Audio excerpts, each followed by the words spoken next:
تکبیر تشریق آپ جانتے ہیں، اور جو نمازی احباب ہیں وہ ہر نماز کے بعد اللہ اکبر لا الہ الا اللہ واللہ اکبر وللہ الحمد، یہ تکبیر تشریق کہلاتی ہے۔ 5 دن یہ تکبیر پڑھی جاتی ہے، 9 ذی الحجہ کی فجر سے لے کر 13 ذی الحجہ کی عصر تک، یہ 5 دن ہے۔ 3 دن قربانی کے جو ہیں یہ، اور 1 دن اس سے پہلے 1 دن اس کے بعد، یہ 13 یعنی 5 دن ہے جس میں تکبیر تشریق پڑھی جاتی ہے۔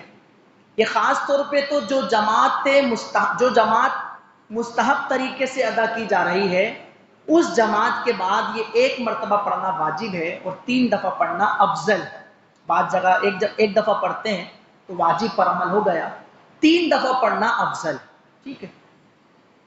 اچھا، کوئی اکیلا نماز پڑھ رہا ہے تو بعض علماء نے لکھا کہ وہ بھی پڑھ لے۔ کوئی اگر جماعت کے ساتھ نماز نہیں پڑھ رہا، اکیلا پڑھ رہا ہے، تو وہ اس کو بھی چاہیے کہ یہ پڑھ لے، اس کو اس کی برکتیں ملیں گی۔